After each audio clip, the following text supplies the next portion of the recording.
Bersama saya lagi dengan Cikgu Lokman. Jadi pada hari ini saya akan menceritakan ataupun akan share tentang klasifikasi perniagaan.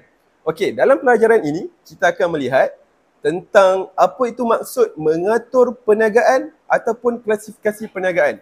Klasifikasi perniagaan ini kita telah bahagikan mengikut kriteria-kriteria yang telah ditetapkan. Sebagai contoh, yang pertama, kita akan klasifikasikan perniagaan mengikut saiz.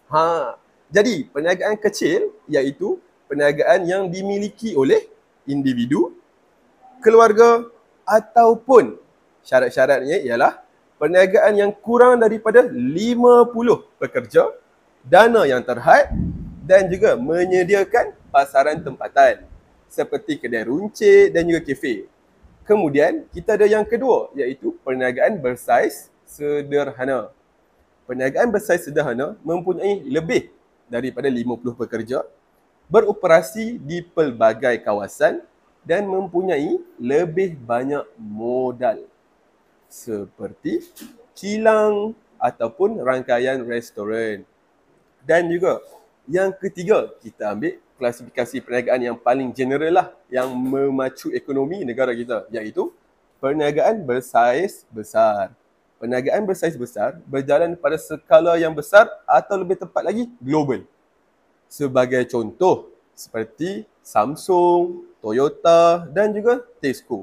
Perniagaan-perniagaan ini mempunyai modal kewangan yang sangat besar dan juga ramai pekerja. Jadi, itu kalau kita klasifikasikan perniagaan mengikut saiz. Sekarang kita klasifikasikan perniagaan mengikut sektor. Jadi untuk sektor utama perniagaan, ia adalah perniagaan yang menumpukan pada pengekstrakan sumber semula jadi seperti pertanian, perikanan ataupun perlombongan. Sektor sekunder ialah sektor perniagaan yang menukarkan bahan mentah kepada produk seperti memprosesan makanan, elektronik atau pembuatan pemakaian.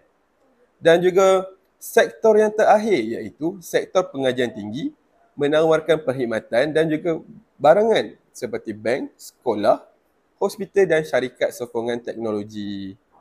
Jadi, tamat sudah episod 4 iaitu klasifikasi perniagaan. Terima kasih, jumpa lagi.